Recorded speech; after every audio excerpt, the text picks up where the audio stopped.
Praise the Lord. Shalom. Can you hear me? Am I audible? Okay. Once again, I greet all of you in the name of our Lord Jesus Christ. Praise the Lord and Shalom. आज सर्वप्रथम मी परमेश्वराच्या नावाला लाख लाख धन्यवाद देते, त्याची स्तुती करते की आज पुन्हा एक वार त्याच्या वचनाची सेवा करण्याची संधी मला त्याने दिलेली आहे. त्याबद्दल परमेश्वराचे मनापासून मी आभार मानते. आणि तसंच global revival page global chain प्रेयरचे रेव्हरंड लक्ष्मण राठोड यांचे देखील मनापासून मी आभार मानते की आपण मला ही वचनाची भाकर मोडण्याची संधी दिलेली आहे. आणि परमेश्वर खरोखरच आपली ही सेवा, आपली मिनिस्ट्री अधिकाधिक आशीर्वादित करो. परमेश्वर आपल्याला उत्तम आरोग्य देव आणि या त्याच्या सेवेत अधिक आपली उन्नती हो. तर वचनाकडे वळण्याआधी आपण प्रार्थना करूया, परमेश्वराचं सहाय्य मागूया. आपण सर्वजण डोळे बंद करू आणि प्रार्थना करूया. Hallelujah, hallelujah, hallelujah. हे पवित्र पवित्र पवित्र महान गौरवी सेनाधीश परमेश्वरा, राजांच्या राजा आणि प्रभूंच्या प्रभू, तुला मान महिमा करो आता आणि सदा सर्व काळ असो. प्रभू परमेश्वरा राया बाप्पा, या वेळेला तुझ्या चरणापाशी आम्ही सर्वजण एक झालेलो असताना बाप्पा, सर्वप्रथम मी मला स्वतःला तुझ्या अधीन आणि स्वाधीन करते बाप्पा. प्रभू परमेश्वरा बाप्पा, या वेळेला तुझ्या वचनातून मी बोलत असताना बाप्पा, माझ्या मुखाला तू स्पर्श कर बाप्पा. प्रभू परमेश्वरा बाप्पा, माझ्या तोंडचे शब्द आणि माझ्या मनचे विचार हे तुला मान्य असू दे. आणि देवप्पा, मी नव्हे तर तू माझ्या मुखातून बोल, कारण की प्रभू परमेश्वरा माझी लायकी आणि पात्रता नाही देवप्पा, पण मला तू स्पर्श कर देवप्पा. आणि हे वचन आम्हा प्रत्येकाकरिता तू आशीर्वादित कर बाप्पा. हा संपूर्ण वेळ मी तुझ्या हाती सोपवत आहे प्रभू परमेश्वरा बाप्पा. आज प्रभू परमेश्वरा, या ग्लोबल रिवायवल पेज द्वारा तू गौरविला जात आहे बाप्पा. तुझी स्तुती आराधना होत आहे बाप्पा. त्याबद्दल आम्ही तुझ्या नावाला लाख लाख धन्यवाद देतो. तुझी स्तुती आणि स्तुतीच करतो. आणि अशीच देवपा ही सेवा तू अधिक वृद्धिंगत कर. प्रत्येक वक्त्याला तू आशीर्वादित कर परमेश्वरा बाप्पा. आणि या वेळेला हा संपूर्ण समय मी तुझ्या हातात सोपवते. आणि मला तू स्पर्श कर, माझ्या मुखाला तू स्पर्श कर. आणि हे वचन बाप्पा आम्हा प्रत्येकाकरिता तू आशीर्वादित असंच कर. येशूच्याच प्रिय आणि गोड नावाने मागते, म्हणून तो ऐक बाप्पा. आमेन. आपण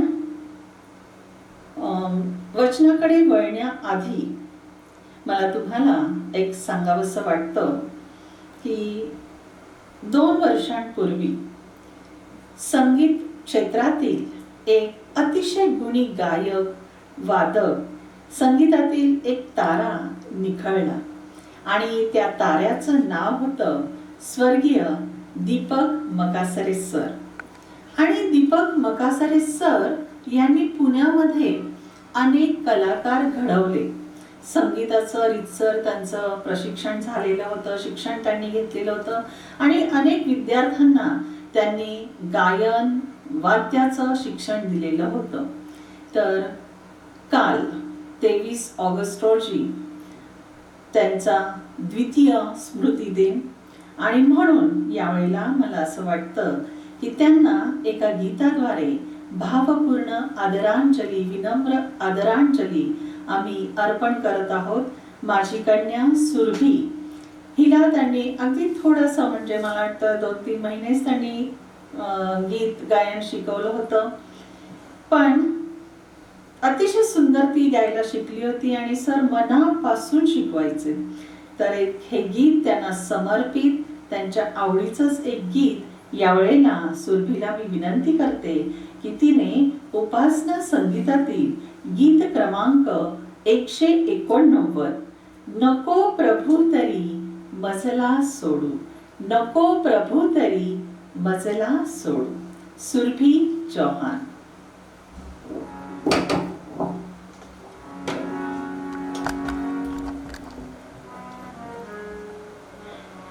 नको प्रभू तरी मजला सोडू, नको प्रभू तरी मजला सोडू, शरणपतीत मी तुझला रे, शरणपतीत मी तुझला रे, क्षणोक्षणी मी पापे करीतो, क्षणोक्षणी मी पापे करीतो, मन हे माझं कळेना रे, मन हे माझं कळेना रे, काय करू हा जीव तग मागतो, काय करू हा जीव तग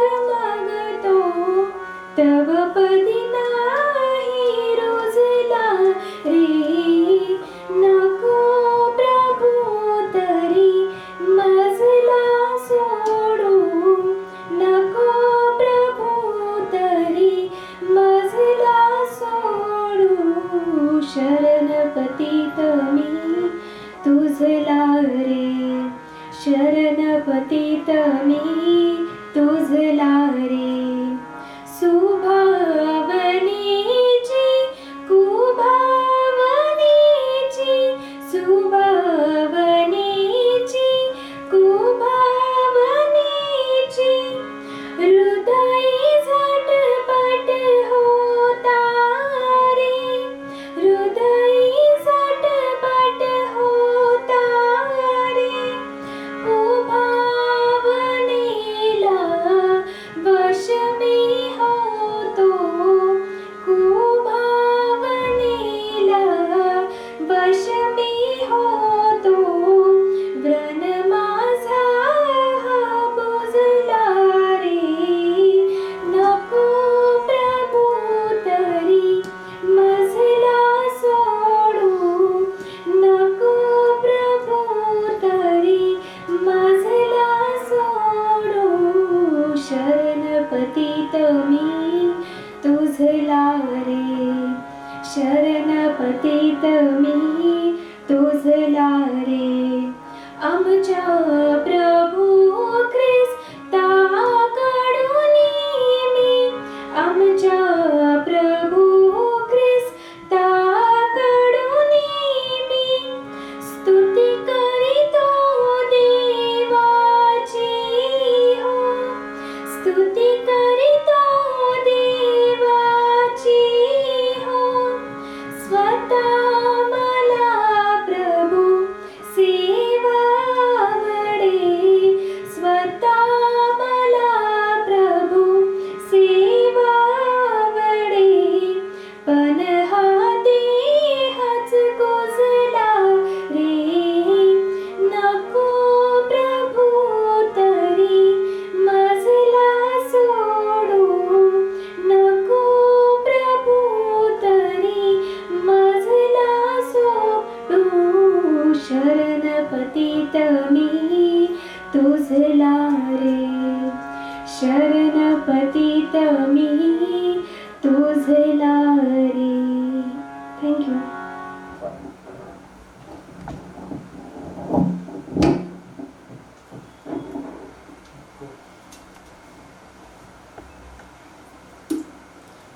प्रेस लॉर्ड. सुंदरशा गीताबद्दल परमेश्वराच्या नावाला मी धन्यवाद देते, त्याची स्तुती करते. अतिशय सुंदर आशयाचं असं हे गीत. आता आणखीन एक गीत, ख्रिस्त सहवास. खरं तर हा अभंग आहे, नारायण वामन टिळक रचित, परंतु दीपक मगासरे सरांचं हे अतिशय आवडतं असं गीत. किंवा अतिशय आवडता असा हा अभंग. नेहमी कुठेही कार्यक्रम असो, मकासरे सर आधी हे गाणं गायचेच आणि त्यामुळं मला ते गाणं अतिशय आवडतं. खरं तर मी हे गाणं शिकले नाही किंवा नव्हते, पण माझ्या मुलीला शिकवताना मी एकदा दोनदाच ते ऐकलेलं होतं. त्यामुळं काही चुकल्यास क्षमा असावी, पण मी गाण्याचा नक्कीच प्रयत्न करते की या गीताद्वारे, या अभंगाद्वारे त्यांना नम्र भावपूर्ण आदरांजली. उपासना संगीतातील गीत क्रमांक 286, ख्रिस्त सहवास, नारायण वामन टिळक. अभंग आहे. तुझा सेवा सांगणारा, तुझा करुणी घेणारा, तुझा सेवा सांगणारा, तुझा करुणी घेणारा, मन राहो आज्ञा गीत सारे सारे आने यात, तुझा सेवा सांगणारा, तुझा करुणी घेणारा, मन राहो आज्ञा गीत सारे सारे आने यात. जीवा तुझा निधी ध्यास, मुखी प्रार्थनेचा घोष. जीवा तुझा निधी ध्यास, मुखी प्रार्थनेचा घोष. तुझ्या पायी दृष्टी जडो, पुढे पावले पडो, तुझा सेवा सांगणारा, तुझा करुणी घेणारा, मन आज्ञा गीत सारे सारे आने यात, सारे सारे आने यात, सारे सारे आने यात. खरोखर आमेन. तूच सेवा सांगणारा, तूच करुणी घेणारा. खरंच आहे, अतिशय सुंदर असा हा अभंग नारायण वामन टिळकांनी लिहिलेला, की तोच आपल्याला ही सेवा देतो आणि तोच आपल्याद्वारे सेवा करून घेतो. खरंच आहे की मी सुद्धा सुरुवातीला जेव्हा मला असं वचन सांगायची संधी मिळायची, तेव्हा मला थोडासा संकोच वाटायचा. मी म्हणायचे नाही, मी नाही संदेश देऊ शकत. मी जरी शिक्षिका असले, शाळेत शिकवणं वेगळं आणि पवित्र शास्त्रातून, पवित्र वचनातून बोलणं वेगळं. आणि मी घाबरायचे. मी माझ्या मिस्टरांना म्हणायचे, मी काय BTH नाहीये, तुमच्यासारखी MD नाहीये. पण ते मला नेहमी प्रोत्साहन द्यायचे आणि मला म्हणायचे, बघ, परमेश्वर ही सेवा देत असतो, ही तुझी इच्छा नाही, मानवाची इच्छा नाही. आणि खरोखर परमेश्वर आपल्याला ही संधी देत असतो. आज ही माझी इच्छा नाही किंवा रेव्हरंड राठोड यांची इच्छा नाही, पण परमेश्वराने मला ही संधी दिलेली आहे आणि परमेश्वराने खरोखर या संधीबद्दल मी परमेश्वराचे मनापासून पुन्हा एक वार उपकार मानते. तर आता आपण वचनाकडे वळूया आणि आजच्या मननासाठी जो शास्त्रपाठ आहे तो आहे स्तोत्र 91. आता ही स्तोत्र 91 म्हणजे आपल्या सगळ्यांचाच परिचयाचं असं हे स्तोत्र आहे. परिचयाचं म्हणण्यापेक्षा आम्ही म्हणेल आवडणारं असं स्तोत्र आहे, कारण की जेव्हा आम्ही हे स्तोत्र वाचतो तेव्हा आम्हाला एक मोठा धीर मिळत असतो. बघा, या स्तोत्राचं हेडिंग जे आहे, सर्व समर्थाच्या पंखाखाली आश्रय. दावीद राजा जेव्हा युद्धाला निघालेला होता तेव्हाच हे स्तोत्र आहे. परमेश्वराकडून त्यानं सहाय्य मागितलेलं होतं. तर याचं वाचन मी करते. स्तोत्र संहिता अध्याय 91, 91. सर्व समर्थाच्या पंखाखाली आश्रय. जो परात्पराच्या गुप्तस्थली बसतो तो सर्व समर्थाच्या सावलीत राहील. परमेश्वराला मी माझा आश्रय, माझा दुर्ग असे म्हणतो. तोच माझा देव, त्याच्यावर मी भाव ठेवतो, कारण तो पारध्याच्या पाशापासून, घातक मरीपासून तुझा बचाव करेल. तो तुझ्यावर पाखर घालील, त्याच्या पंखाखाली तुला आश्रय मिळेल. त्याचे सत्य तुला ढाल व कवच आहे. रात्रीच्या समयीचे भय, दिवसा सुटणारा बाण, काळोखात फिरणारी मरी, भर दुपारी नाश करणारी पटकी, ह्यांची तुला भीती वाटणार नाही. तुझ्या बाजूस सहस्रावधी पडले, तुझ्या उजव्या हातास लक्षावधी पडले, तरी ती तुला भिडणार नाही. मात्र तुझ्या डोळ्यांना ती दिसेल आणि दुर्जनांना प्राप्त होणारे प्रतिफल तुझ्या दृष्टीस पडेल. कारण परमेश्वर माझा आश्रय आहे असे म्हणून तू परात्पराला निवासस्थान केले आहे. म्हणून कोणतेही अनिष्ट तुझ्यावर येणार नाही, कोणतीही व्याधी तुझ्या तंबूजवळ येणार नाही. कारण तुझ्या सर्व मार्गात तुझे रक्षण करण्याची तुझ्याविषयी तो आपल्या दिव्यदूतांना आज्ञा देईल. तुझ्या पायांना धोंड्याची ठेच लागू नये म्हणून ते तुला आपल्या हातांवर झेलून धरतील. तू सिंह व नाग यांच्यावर पाय देऊन चालशील, तरुण सिंह व अजगर यांना तुडवीत चालशील. माझ्यावर त्याचे प्रेम आहे म्हणून मी त्याला मुक्त करीन. त्याला माझ्या नावाची जाणीव आहे म्हणून मी त्याला उच्च स्थळी सुरक्षित ठेवीन. तो माझा धावा करील तेव्हा मी त्याला उत्तर देईन. संकट समयी मी त्याच्या जवळ राहीन. मी त्याला मुक्त करेन, मी त्याला गौरव देईन. त्याला दीर्घायुष्य देऊन तृप्त करीन. त्याला मी सिद्ध केलेल्या तारणाचा अनुभव घडवीन. आमेन. अतिशय सुंदर असं हे स्तोत्र आहे. आणि आज आपण बघतो की संपूर्ण जग, संपूर्ण देश आणि आम्ही या महाभयंकर महामारी किंवा कोविड-19 ला आम्ही तोंड देत आहोत. तर मला आज तुम्हाला हेच सांगायचे आहे की कोविड-19 वर जर तुम्हाला मात करायची आहे तर डेव्हिड 91 वाचा. पहा, मी पुन्हा म्हणते, कोविड-19 ची जर तुम्हाला भीती वाटत असेल, कोविड-19 वर तुम्हाला मात करायची असेल तर तुम्ही डेव्हिड 91 दाविदाचं 91 स्तोत्र वाचा.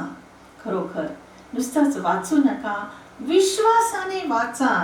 खरंच हेडिंगच कारण त्याचं आहे, सर्व समर्थाच्या पंखाखाली आश्रय. हे जे स्तोत्र आहे दाविदाचं युद्धाला जाण्याआधीचं स्तोत्र आहे. आजही आपलं युद्ध सध्या कोविड-19 बरोबर आपलं हे युद्ध चालू आहे. जगणं आणि मरणं असं हे युद्ध चाललेलं आहे. परंतु परमेश्वरानं दाविदाला जी अभिवचनं दिली होती तीच अभिवचनं आज देखील तो परमेश्वर तुम्हाला आणि मला देत आहे. So if you want victory on COVID-19, काय केलं पाहिजे? रीड डेव्हिड 91 दाविदाचं 91 स्तोत्र तुम्ही वाचा. आणि आणखीन एक वचन तुम्हाला माहितीच आहे की आपलं जे हे युद्ध आहे ते रक्त मांसाबरोबर नाही, तर येस, आकाशातील दुरात्म्या समूहाबरोबर आपलं हे युद्ध आहे. आता युद्ध, बॅटल, युद्ध जे आपण म्हणतो ते जुन्या करारात आणि नव्या करारात दोन्ही ठिकाणी आपण बघतोय. पण या दोन्ही युद्धांमध्ये फरक आहे. एक युद्ध जे जुन्या करारातलं आपण बघतो की स्वतः परमेश्वर, स्वतः देव इस्रायलांच्या बाजूने लढत होता आणि त्यांच्या शत्रूंवर त्यांना विजय सुद्धा मिळवून देत होता. पण कधी कधी जर इस्रायल लोक त्यांच्याकडून काही चूक झाली तर परमेश्वर शत्रूंना देखील त्यांच्यावर विजय प्राप्त करून देत असत. आणि जेव्हा हे इस्रायल लोक परमेश्वराला शरण यायचे तेव्हा मात्र परमेश्वर त्यांना पुन्हा विजय प्राप्त करून देत असत. खरंच स्तोत्र, जेव्हा आपण हे वाचतो की दिवसा सुटणारा बाण, दिवसा सुटणारा बाण, काळोखात फिरणारी मरी, खरंच या सगळ्यांची तुला भीती वाटणार नाही. दुसरे इतिहास आणि त्याचा 20वा अध्याय 1 ते 3, 12 ते 20 आणि 22 ते 24 ही काही वचनं मी या वेळेला वाचून दाखवते. दुसरे इतिहास याचा 20वा अध्याय 1 ते 3 ही वचनं आपण बघूयात. यानंतर मोवाबी व अम्मोनी आणि त्यांच्या बरोबर मौण्यातले कित्येक लोक युद्ध करावयास यहोशाफाटावर चालून आले. काही लोकांनी येऊन यहोशाफाटास खबर दिली की समुद्रापलीकडून अराम देशाच्या दिशेने एक मोठा समूह तुझवर चाल करून येत आहे. तो जमाव हस्सोन तामार उर्फ एन गेदी येथवर आला आहे. यहोशाफाटास धाक पडला व तो परमेश्वराला शरण जाण्याच्या मार्गास लागला. सर्व यहुदाने उपास करावा असे त्याने फरमाविले. त्यानंतर आपण पुढे बघतोय 12 ते 20. बघा, सुरुवातीला इथे यहोशाफाट त्याला सुद्धा धाक पडला की आता हे लोक आपल्यावर स्वारी करून आलेले आहेत आणि म्हणून तो काय केला, त्याने परमेश्वराला शरण गेला आणि सर्वांनी उपास करावे असं फरमान त्याने काढलेले. आणि पुढे आपण 12 ते 20 यामध्ये बघतो, हे आमच्या देवा, तू त्यांचे शासन करणार नाहीस का? कारण आमच्यावर चालून आलेल्या या मोठ्या समूहाशी सामना करण्यास आम्हास ताकद नाही. आम्ही काय करावे ते आम्हास सुचत नाही. पण आमचे डोळे तुझकडे लागले आहेत. तेव्हा सर्व यहुदी आपले मुले बाळे व स्त्रियांसह परमेश्वरासन्मुख उभे राहिले. मग आसाफ वंशातला यहजिएल बिन जखरिया बिन बनाया बिन यईएल मत्ते लेवी हा या मंडळीमध्ये उभा होता.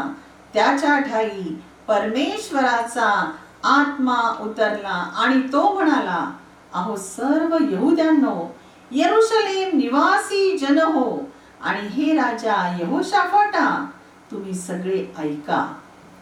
परमेश्वर तुम्हा सांगत आहे की हा मोठा समुदाय पाहून घाबरू नका, कचरू नका, कारण हे युद्ध तुमचे नव्हे, देवाचे आहे. उद्या त्यांच्याशी सामना करावयास जा. पहाते सिस घाट चढून येत आहे. यरुएल रानापुढे जेथे खोरे संपते तेथे तुम्ही त्यास गाठाल. या लढाईत तुम्हास लढावे लागणार नाही. हे यहुदा, यरूशलेमे, तुम्ही स्थिर उभे राहा, घाबरू नका, कचरू नका.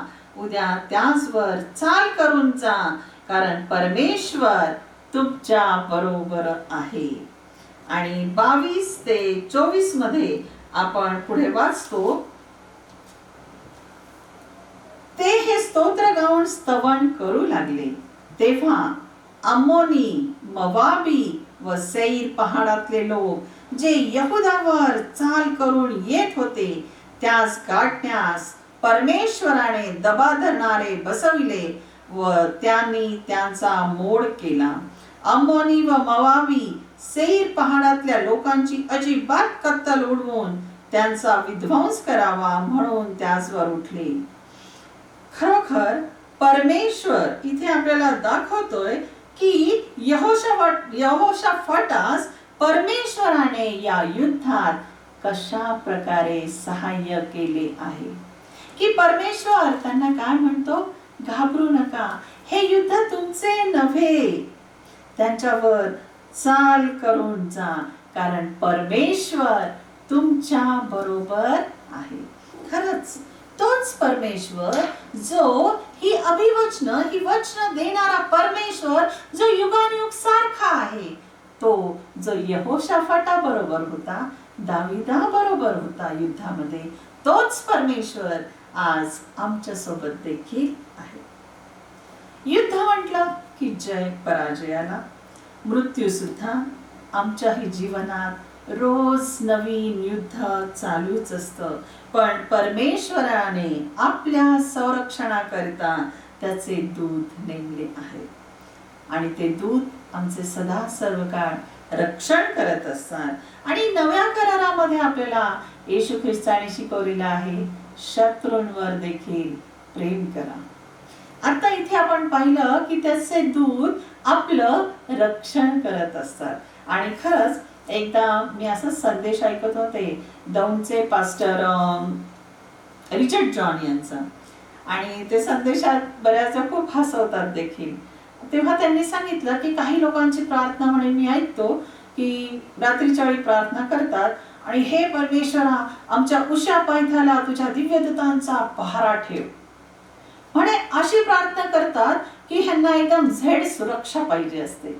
ही झेड सुरक्षा कोणाला मिळते, केव्हा मिळते हे आपल्यालाही माहिती. मग जर आम्हाला अशी सुरक्षा पाहिजे असेल परमेश्वराकडून, तर आमचं जीवन हे कसं असायला पाहिजे. परमेश्वराचं जर आपल्याला संरक्षण पाहिजे तर आम्ही तेवढे प्रार्थनाशील असायलाच पाहिजे, त्याच्या वचनात चालणारे असावे आणि खरोखर विश्वासात दृढ आणि खंबीरच राहायला पाहिजे. घातक मरीपासून तो आमचा बचाव करतो. गणना याचा 16वा अध्याय आणि 41 ते 48, गणना याचा 16वा अध्याय आणि 41 ते 48 या वचनांमध्ये आपण बघूया की मोशे व अहरोनाची मध्यस्थी.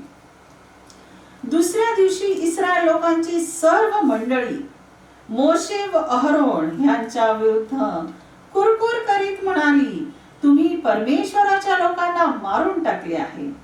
मंडळीतील लोक मोशे आणि अहरोन यांच्या विरुद्ध जमा झाल्यावर त्यांनी दर्शन मंडपाकडे नजर टाकली.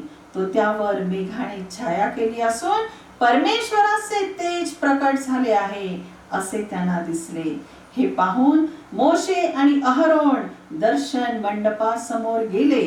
तेव्हा परमेश्वर मोशेला म्हणाला, तुम्ही ह्या मंडळीपासून दूर व्हा, म्हणजे एका क्षणात मी त्यांचा नाश करतो. हे ऐकून ते पालथे पडले. मग मोशे अहरोनाला म्हणाले, धुपाटणे घेऊन त्यात वेदीवरील अग्नी घाल व त्यावर धूप ठेवून त्वरेने ते मंडळीकडे नेऊन त्यांच्यासाठी प्रायश्चित्त कर, कारण परमेश्वराचा कोप भडकला असून मरीची साथ सुरू झाली आहे.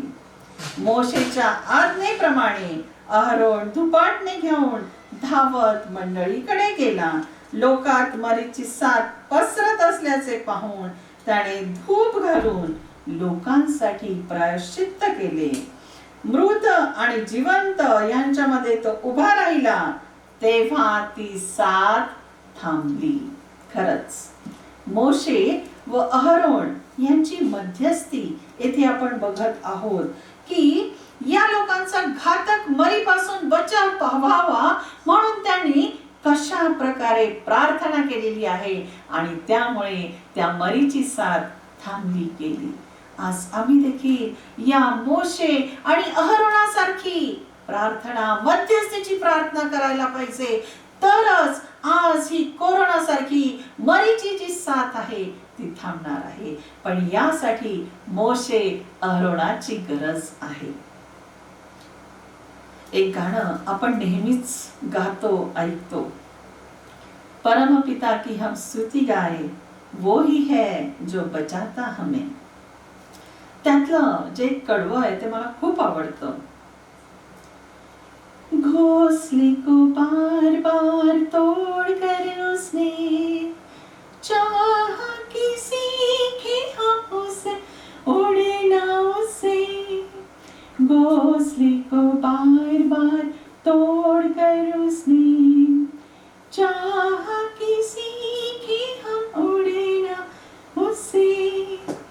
परों पर उठाया उकाब की तरह ताकि हमको चोट न लगे. परम पिता की हम स्तुति गाए, वो ही है जो बचाता हमें. खरंच हे जे सुंदरचं गीत आहे यामध्ये बघतो आपण, घोंसले को बार बार तोड़कर उसने चाहा कि सीखे हम उड़ना उससे. खरंच गरुड पक्षी जेव्हा पिलांना उडता यावं म्हणून घरटं तोडते, पिलांना खाली पडू देते. का पडू देते? तर त्या पक्षिणीची, आईची इच्छा असते की या पिलांना उडता यायला पाहिजे, त्यांच्या पंखामध्ये बळ यायला पाहिजे, गरुड झेप त्यांना घेता यायला पाहिजे. आणि वरून तिचं बारीक लक्ष असतं की ही पिलं काय करतायत. काही पिलं उडतात, काही पिलांना उडता येत नाही.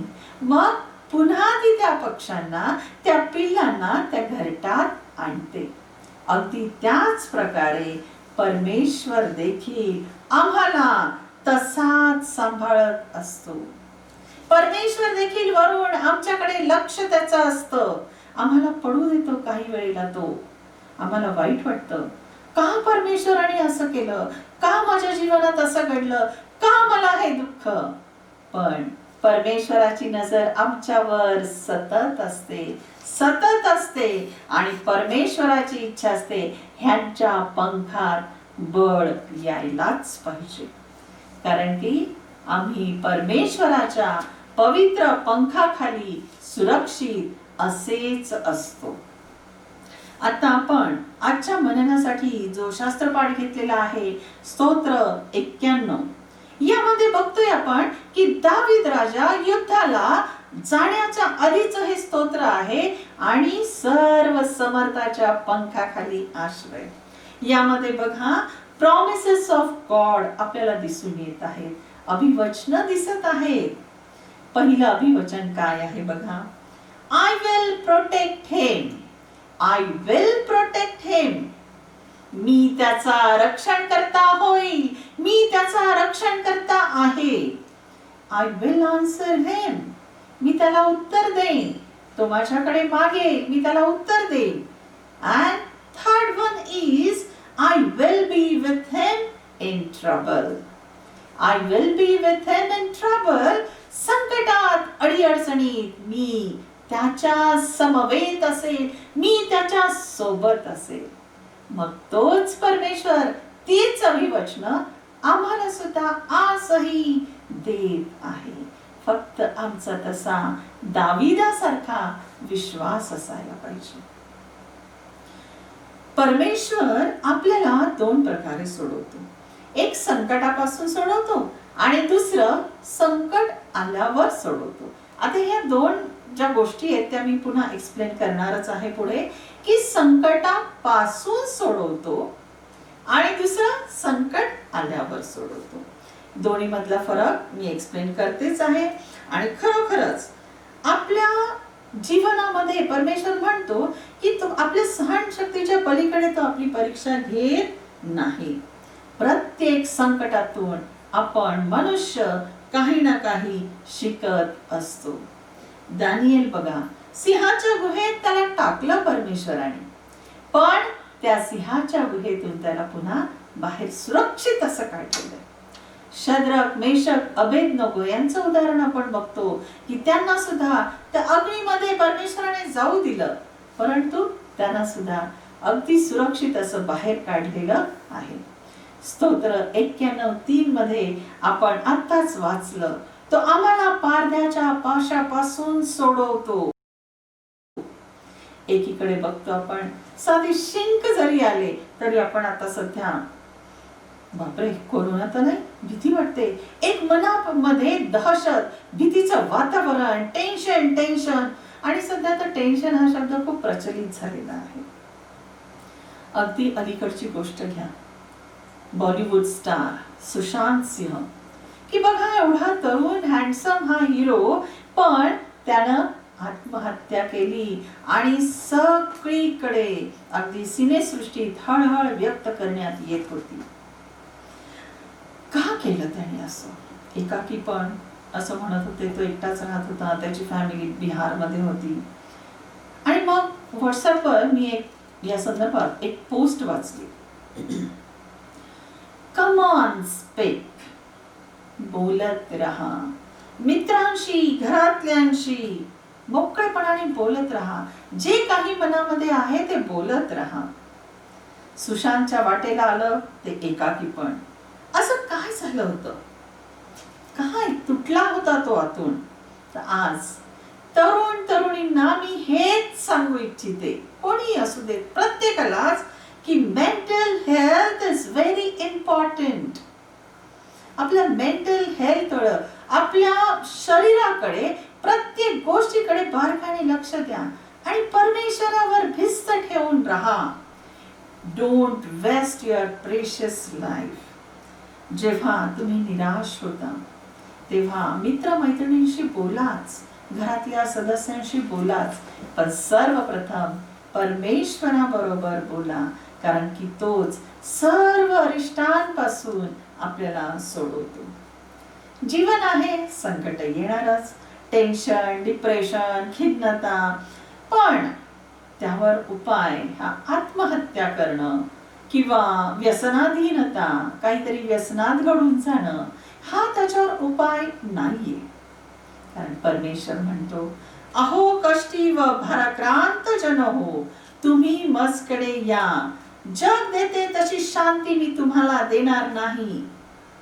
दिवसा सूर्याची व रात्री चंद्राची तुला बाधा होणार नाही. किती सुंदर वचनं आहेत, किती सुंदर अभिवचनं त्याने आम्हाला दिलेली आहेत. जग देतं तशी शांती मी तुम्हाला देणार नाही. खरंच त्या सर्व समर्थाच्या पंखाखाली आम्हाला आश्रय आहे. आपल्या देवदूतांना त्याने आज्ञा दिलेली आहे आमचं रक्षण करण्याविषयीच. आम्ही का चिंतेत राहतो? का चिंताग्रस्त होतो? का निराशेत आम्ही राहतो? उपासना संगीतातलं आणखीन एक गीत आहे, गीत क्रमांक 304. भय काय तयारे प्रभू ज्याचा रे, सर्व विसरली प्रभूमय झाली. ज्याचा प्रभू येशू आहे त्याला भीती भय कसली. परमेश्वर म्हणतो, तो माझा धावा करीन तेव्हा मी त्याला उत्तर देईन. संकट समयी मी त्याच्या जवळ असेन, मी त्याला मुक्त करेन, मी त्याला गौरव देईन. खरंच तोच परमेश्वर जो युगानुयुग सारखा आहे, तो आज आपली आशा या संकट रूपी सिंहापासून आमची सुटका करणारा तो परमेश्वर आहे. निराशेच्या अग्नीपासून देखील सुटका करणार नाही काय? निश्चितच करणार आहे. पण यासाठी आमचा काय पाहिजे? विश्वास. विश्वास हा अतिशय महत्वाचा आहे. मोहरीच्या दाण्या एवढा विश्वास जरी असेल तरी आम्ही अशक्य गोष्टी शक्य तो परमेश्वर करू शकतो. मार्था आणि मरिया यांची देखील कथा आपल्या सगळ्यांना माहिती आहे की त्यांचा भाऊ लाजारस 3 दिवस झाले होते त्याचा मृत्यू होऊन. पण जेव्हा येशू तेथे आला तेव्हा ती बहीण अगदी आशेने येशूकडे गेलेली आहे आणि म्हणते, प्रभूजी प्रभूजी तुम्ही येथे असता तर आमचा भाऊ मेला नसता. येशूला तेव्हा वाईट वाटलेलं आहे की का तो रडला येशू त्यावेळेला. पण केवळ लाजारसावर प्रेम होतं म्हणून नाही, प्रेम होतच, परंतु अविश्वास पाहून येशू खिन्न झाला, रडला. आणि पुढे बघतो आपण येशूने तिथे चमत्कार केलेला आहे आणि येशू मृत लाजाराला जिवंत करतो. तर यावरून आपल्याला एकच दिसतं की विश्वास आमच्यामध्ये खरंच असा विश्वास असायलाच हवा की परमेश्वर असंभव को संभव करने वाला परमेश्वर है. आज आपल्या समस्या कितीही मोठ्या असू द्या, या देवाजवळ या, त्याला सांगा, त्याच्याकडे मन मोकळं करा, निश्चितच तुमच्या प्रार्थनेचं उत्तर मिळेल. कारण तो मार्ग, सत्य आणि जीवन आहे. तो जीवनी भाकर आहे, जीवनी पाणी आहे. त्याचं तुम्ही सेवन केल्यास तुम्हाला तहान लागणार नाही. आध्यात्मिक रीतीने, त्या मान्याने तो तुमची भूक आणि तहान भागवणारा परमेश्वर आहे. फक्त विश्वास ठेवा. तर तरुण पिढीने नैराश्येत, निराशेत, दुःखात, वैफल्यग्रस्तेत कधीही दुःखात स्वतःला लोटून देऊ नका. तर संवाद साधा. कोणाबरोबर? परमेश्वराबरोबर. त्याचा हात घट्ट धरा. जसं कोंबडी आपल्या पिल्लांना त्या पंखाखाली सुरक्षित ठेवते. सगळ्यांना माहितीये की ती खाली बघत असते. छोटी छोटी ती पिल्लं असतात. एखादं पिल्लू लांब जातं, काही पिल्लं तिच्या अवतीभोवती तिथे दाणे टिपत असतात. तिचं लक्ष त्या पिल्लांकडे देखील असतं आणि वरती आकाशाकडे देखील असतं की एखादी घार येते का आणि माझ्या पिल्लांना येते का. पण घार जर येत असलेली पाहिली की ती पिल्लं लगेच एकवटतात तिच्या पंखाखाली आणि ती त्यांना सुरक्षित असं ठेवते. पण एखादा पिल्लू जे थोडंसं अघाव असतं ते त्या आईपासून दूर जातं आणि मग त्या घारीचा शिकार ते होतं. तसंच परमेश्वर देखील या कोंबडीसारखंच आम्हाला त्याच्या पवित्र पंखाखाली आश्रय देत आहे. पण आम्हीच त्याची मुलं. तो देखील आमच्यावर नजर ठेवूनच असतो की सैतान रूपी घार माझ्या या पिल्लावर हल्ला करत नाही ना, त्याला पकडण्याचा प्रयत्न करत नाही ना. हो, पण कधी कधी आम्हीच परमेश्वराचा हात सोडून लांब भरकटतो आणि मग आम्हाला चिंता, दुःख, निराशा याचा सामना करावा लागतो. मार्क याचा 4 अध्याय आणि 35 ते 41, आता वेळेअभावी मी ही सगळी वचनं वाचत नाही, पण यामध्ये आपण बघतो की एका मचव्यामध्ये शिष्य आणि येशू होते. त्यावेळेला वादळ आलं, शिष्य घाबरले, पण येशूने काय केलेलं आहे? वादळाला धमकावलेलं आहे, वादळाला शांत केलेलं आहे. मग आपल्याही जीवनात असे कितीही काळे ढग येऊ द्यात, कितीही संकट येऊ द्यात, येशू मेरे साथ है, येशू मेरे अंदर है. यस, तो आमचे रक्षण करणारा परमेश्वर आहे. आणि खरंच सैनिकांनो, धैर्य धरा, संकटांचा सामना करा, कारण जीवनात कितीही वादळ येऊ द्या, येशू वादळ शांत करणारा आहे. हा विश्वास तुमच्यामध्ये आणि माझ्यामध्ये निश्चितच असायला हवा. शोक करणारा योग विचारतो. योगाची देखील आता हे सगळं डिटेल मला काही घेता येणार नाही, पण शोक करणारा योग, किती संकट आले, त्याचं तर सगळं गेलं, पण विश्वासात तो शेवटपर्यंत दृढ आणि परमेश्वरावर अगाध असा त्याचा विश्वास होता. शोक करणारा योग विचारतो, अंड्याच्या पांढऱ्या बलकाला रुची असते काय? योग 6 अध्याय 6 वचन की अंड्याच्या पांढऱ्या बलकाला रुची असते काय? नाही, ते चविष्ट नसते, परंतु पौष्टिक असते. जीवनातील परीक्षा आमच्या विश्वासाचे मोजमाप करतात. जेव्हा आम्ही समस्यांमध्ये सापडतो तेव्हा आम्ही आरोळी मारतो. मग देव आम्हाला विचारतो, तुझा विश्वास कुठे आहे? यातनेच्या अत्युच्च क्षणी यो विजयाने म्हणतो, त्याने मला ठार मारले तरी मी त्याची आस धरली. किती हा विश्वास. बघा माझ्या प्रियांनो, किती विश्वास हा योबाचा. सगळं काही गेलेलं होतं तरी तो काय म्हणतो, त्याने दिले त्याने नेले, धन्य त्याचे नाव. खरंच आहे, हे जे काही आपण मिळवतोय हे आपलं नाहीच आहे, हे त्यानं दिलेलं आहे. हा श्वास त्याने आमच्यामध्ये राखलेला आहे. आपलं काहीच नाहीये, सगळं इथेच सोडून जायचं आहे. माझं माझं माझं माझा पैसा, माझा फ्लॅट, माझं हे माझं ते किती दिवस करणार, सगळं इथेच सोडायचं आहे. आणि मग योग अशा ह्या शेवटच्या क्षणापर्यंत देखील 13व्या अध्यायात 15व्या वचनात तो म्हणतो, त्याने मला ठार मारले तरी मी त्याची आस धरली. आपणासही परीक्षा व मोह, कष्ट संकट येऊ दे, योगासारखा विश्वास आमच्यामध्ये असायलाच हवा की परमेश्वर आम्हाला मुक्त करतो. मी पुन्हा एक बार सांगते, परमेश्वर आपल्याला 2 प्रकारे मुक्त करतो. एक संकटापासून आणि दुसरं संकट आल्यावर देखील तो आम्हाला मुक्त करत असतो. की दानिएलाला सुद्धा सिंहाच्या गुहेत जाण्यापासून परमेश्वराने सोडवलं असतंच, पण जाऊ दिलं दानिएलाला. आणि नंतर दानिएलाला म्हणजे त्याची सुटका देखील केलेली.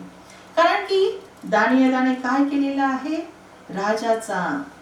राजाची म्हणजे दारियावेश राजाचा जो आदेश होता तो आदेश त्याने मानला नाही. राजाची आज्ञा मोडली, सिंहाच्या गुहेत गेला, पण परमेश्वराने त्याला आशीर्वादित केलं. आणि तरी तशा परिस्थितीत देखील तो उपासनाच करत होता. यावेळेला मी एक साक्ष देऊ इच्छिते की माझा भाऊ आता 15 दिवसांपूर्वी शुक्रवारचा दिवस होता, उपास होता. आणि उपास सोडल्यानंतर जेवण झाल्यानंतर रात्री त्याला खूप बेचैन झाला, तो घाम आला, ऍसिडिटी, सिव्हिअर ऍसिडिटी. आणि रात्री 11-11:30ला फोन आला, माझे मिस्टर धावत गेले तिथे आणि त्याला त्रास होत होता. पण तो काही तयार नव्हता, कारण हा कोरोनाचा काळ आहे.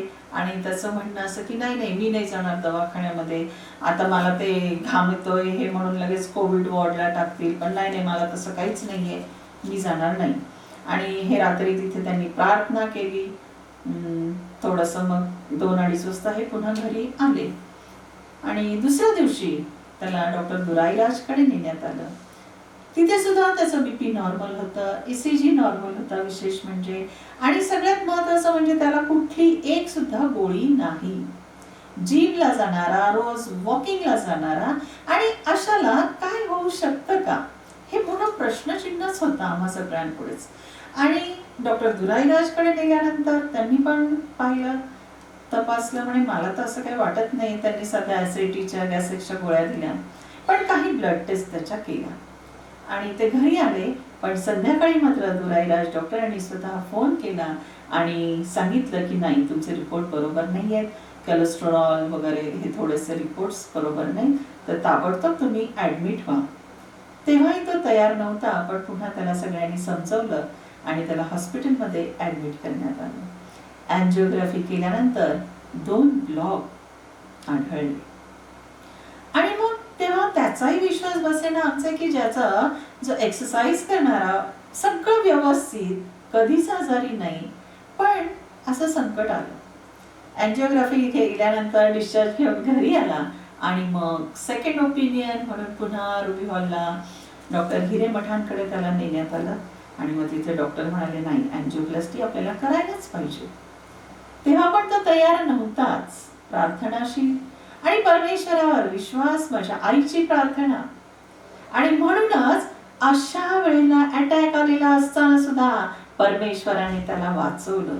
एवढे 3-4 दिवस मध्ये गेले, दुसरा अटॅक पुन्हा येऊ शकला असता, पण परमेश्वराने त्याचं रक्षण केलं आणि यातून त्याला शिकवलं. आणि पुन्हा त्याच्यावर यशस्वी रीतीने अँजिओप्लास्टी झाली आणि परमेश्वराच्या नावाला लाख लाख धन्यवाद देते. आज तो अतिशय व्यवस्थित सुरक्षित सर्व समर्थाच्या पंखाखाली परमेश्वरानं त्याला सुरक्षित असं ठेवलेलं आहे. आमेन. खरंच जेव्हा आम्ही परमेश्वरावर विश्वास ठेवून वागतो चालतो, परमेश्वर संकट येऊ देतो, पण त्या संकटातून तो आम्हाला सोडवतो.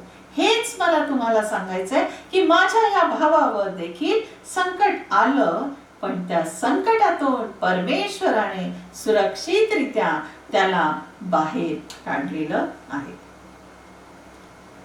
आणखी एक छोटीशी गोष्ट मी तुम्हाला सांगू इच्छिते की एक स्त्री होती आणि रोज ती तिच्या मुलाला बेडवर झोपवताना अशी मध्यभागी झोपवायची, पण रोज ते मूल धपकन खाली पडायचं. पुन्हा ती त्याला उचलून त्या बेडवर मध्यभागी ठेवायची, पुन्हा ते मूल धपकन पडायचं. या स्त्रीला कळेना की हे असं का होतं, आणि म्हणून एकदा तिने बारकाईनं निरीक्षण केलं की हे असं का घडतं.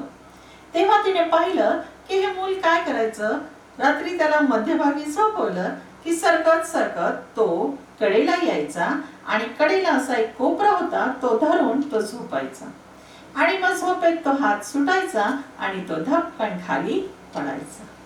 हे तिच्या लक्षात आलं. खरंच आमची देखील अशीच अवस्था आहे की आम्ही देखील असे सरकत सरकत हळूहळू हळू असा एक कोपरा धरून बसतो.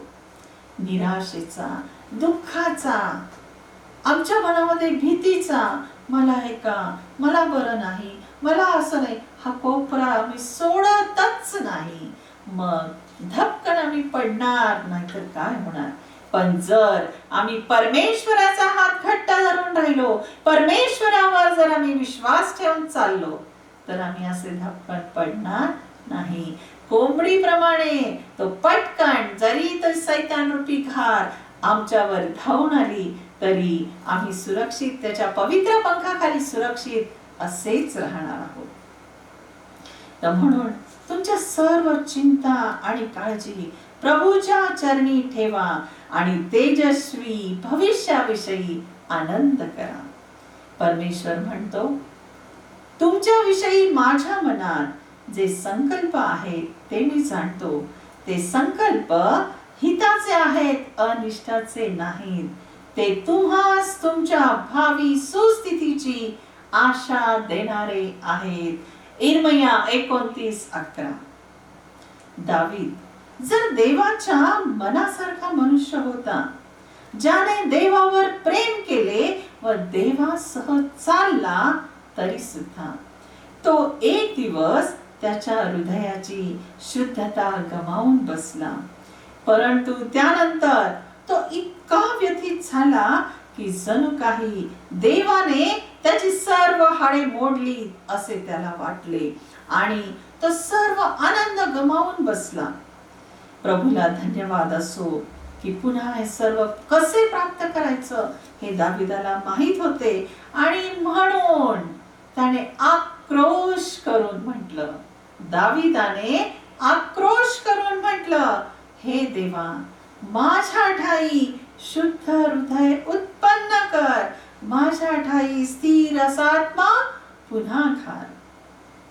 जेव्हा आपल्या जीवनात समस्या येतात तेव्हा घाबरू नका, परमेश्वराकडे जा.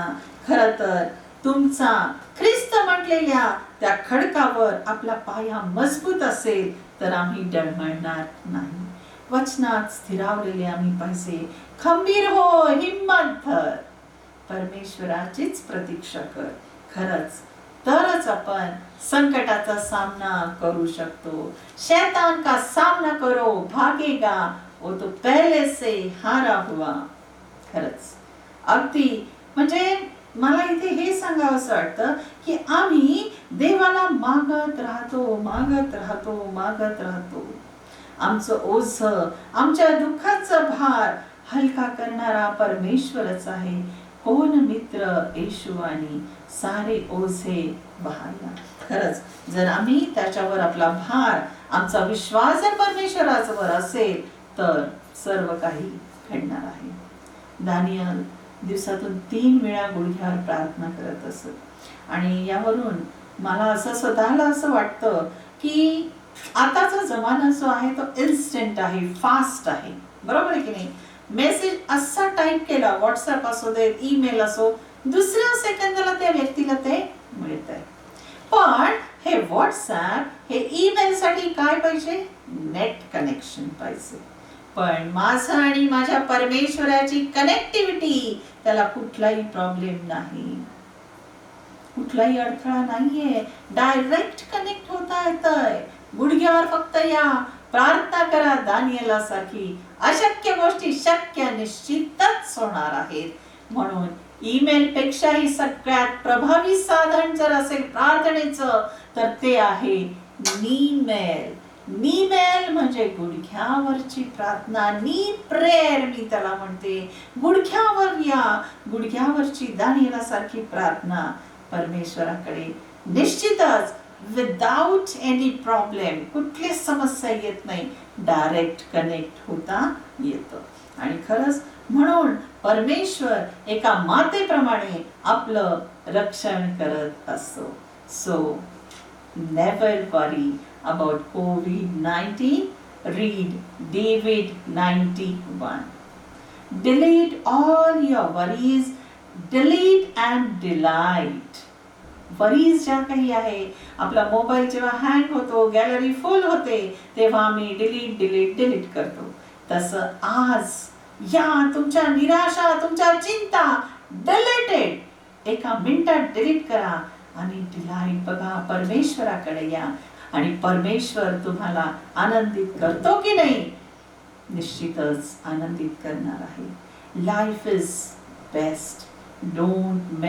Don't waste it, but make your life best. आणि खरोखरच पारध्याच्या पाशापासून, घातक मरीपासून तो आमचा बचाव करणारा परमेश्वर आहे. या विश्वासाने आपण प्रार्थना करू आणि प्रभूमध्ये सदा सर्व काळ आपण आनंद करूया.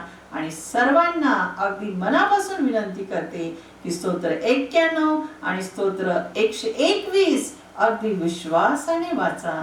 तुमच्या प्रार्थनेचं उत्तर निश्चितच मिळणार आणि मिळणारच आहे. कारण दाविदावर सुद्धा अनेकदा युद्ध प्रसंग ओढवले, परंतु प्रत्येक वेळी परमेश्वराने त्याला सहाय्य केले. दाविदाचा विश्वास होता, आकाशाचा पृथ्वीचा निर्माण करता जो परमेश्वर, त्याचपासून मला सहाय्य दे. हाच विश्वास आज आमच्यामध्ये पाहिजे. तो आमची ढाल आहे, तोच आमचं कवच आहे आणि आज देखील तोच आमचा प्रोटेक्टर आहे आणि तोच आम्हाला आशीर्वाद देणारा आहे. तोच आमचा मेंढपाळ आहे, तोच आमची आकडी आणि काठी आहे आणि तोच आमच्या डोक्याला तेलाचा अभ्यंग करणारा परमेश्वर आहे. So don't worry, keep praying आणि गुडघ्यावरची प्रार्थना निश्चितच परमेश्वर ऐकतो. यावेळेला आपण प्रार्थना करूया.